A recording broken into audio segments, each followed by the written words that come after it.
This video here is actually intended to look at the various elements of Windows Phone 8.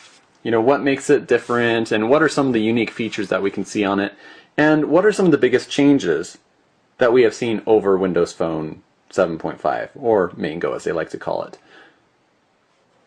This here is the HTC Titan 2. Now this is a device running Mango, or it's also known as Windows Phone 7.5. Windows Phone 7 and 7.5 of course have this unique user interface called Metro, or not Metro anymore, it's Modern. It's very easy for us to just slip into habit and call it Metro, of course. Now you take a look at this, and then you bring over the Windows Phone 8 interface, and as you can tell, it's full of live tiles just as before. You still have the same kind of information at your fingertips. The difference is you have a whole bunch of different sizes available to you, and it also takes up a whole lot more screen space. Now the thing about the Titan 2 or any Mango device is that you have this black bar right here. Now it certainly adds for beautiful design, but it's not quite effective when you're trying to go by Microsoft's mantra of glance and go. When you only have the capacity of up to 8 live tiles up on the main screen when you're first viewing it without having to scroll or go to the app list, you know, that's a little bit troublesome, because it ideally would be nice to have as much information as humanly possible. So it just seems like a whole bunch of wasted space, especially when you get up to screen sizes like 4.7 inch, where it's just like, what's the point of all this extra space? Certainly when you go into the apps, that's a different story. You can, of course, utilize that extra area. But when it comes to glance and go, and you're taking a look at the start screen, it just makes a lot more sense to have the entire thing filled up. And you also have, of course, the different sizes. Like we said, we have small, medium, and large. Now this is one of my favorite features of Windows Phone 8, just simply because it allowed me to reprioritize a few things. So for example, you take a look here, and you've got a huge, let's say for messaging. Okay, I've got 3 messages here. It's a huge box. I don't need to be taking up that much space to know that I have 3 messages. Some people like to have that larger size just because it's a little bit easier to press, right? Well, the nice thing is now you have the ability to pick and choose for yourself.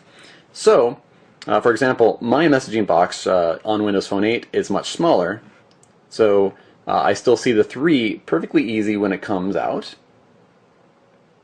In that way, it doesn't have to take up a whole lot of extra space. The same goes with toggle switches or things like the settings menu, where I can just easily go in here and pull this up without any issues at all, and it's not taking up a heck of a lot of unnecessary space.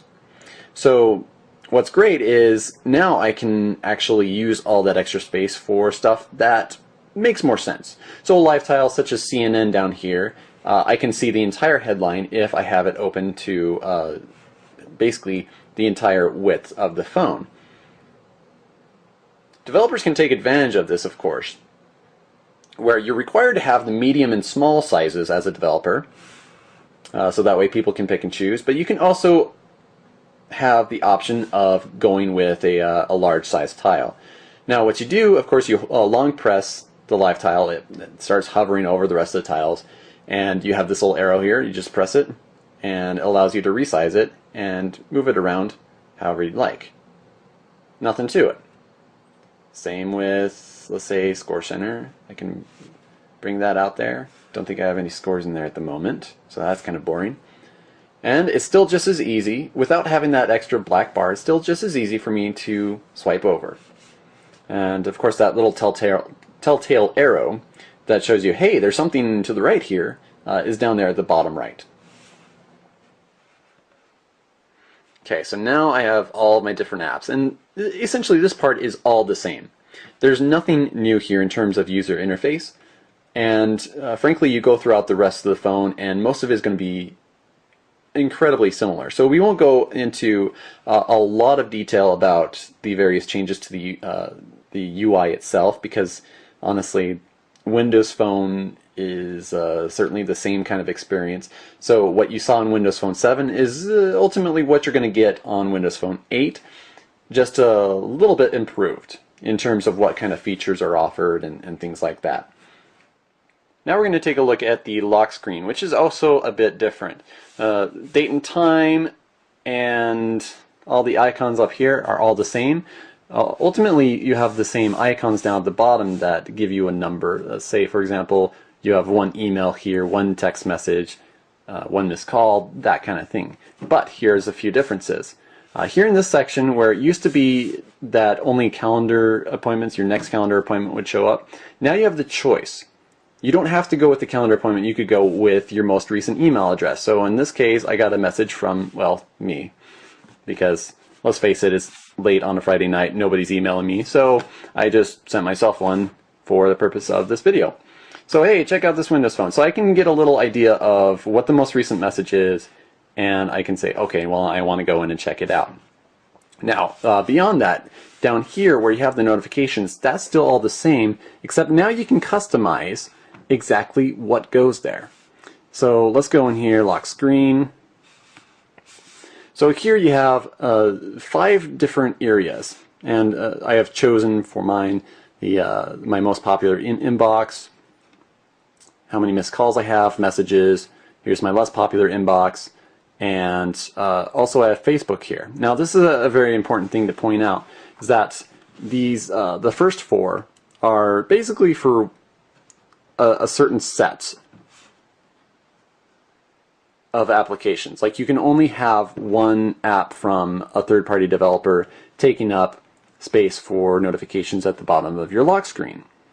So in this case, really Facebook is the one third party, and so all these other options ultimately need to take up the rest of the space. So I can still go in and customize, and so third-party apps will definitely be able to take advantage of that, but you have to pick and choose exactly what you want. Anybody huge on Facebook obviously will want to have something like this.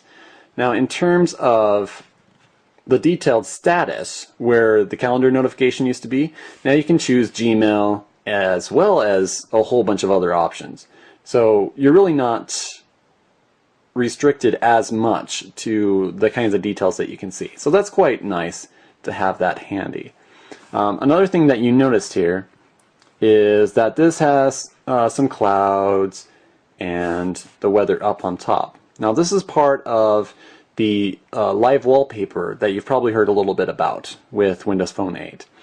Ultimately, how it goes is third-party developers have access to just throw in dynamically changing updates on the screen. So in this case, HTC has thrown in a weather app where the wallpaper on the lock screen reflects the weather patterns at the time. Whatever weather condition you have, right now is cloudy, of course.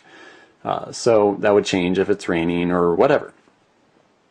Now you can also see that it shows off the weather, the temperature, and all that fun stuff. So just basically, it gives you a lot more information to just glance at. Now you can change that over to, of course, other apps.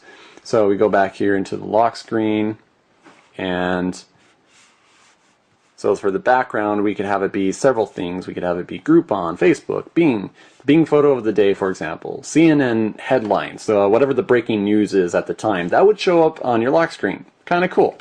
Facebook, all of your friends sending you love, well, there you go, right there on your lock screen. Now what I'm going to show you next is one of my absolute favorite parts of Windows Phone 8. And this is something that you can't find in any of the other operating systems as of this point. We'll see if it comes out in any future updates.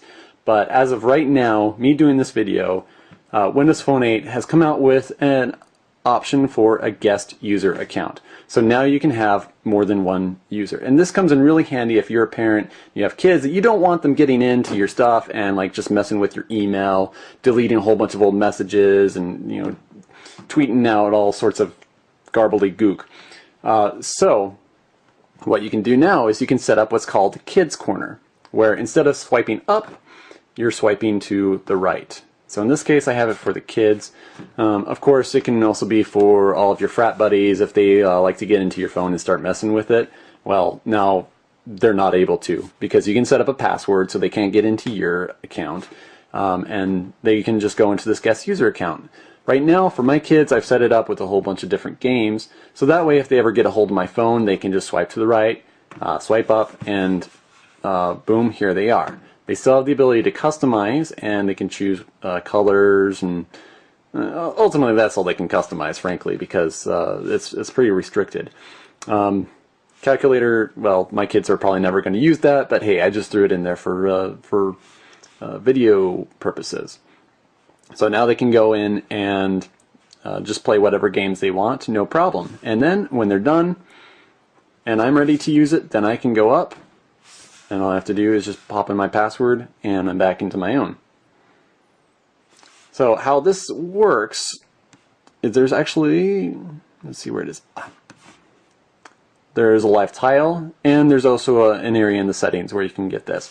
So you go in and you can set up which games you want them to have access to, if you want them to have any music or videos, apps, the whole 9 yards. Essentially, you can just pick and choose what you want them to have access to, and then that way, that's all they can play with. That's all they can use, and it certainly is a lot of peace of mind on the part of any parents out there. So that's a huge thing that I really would love to see on Android and iOS at some point. So hopefully that's in the works. You never know.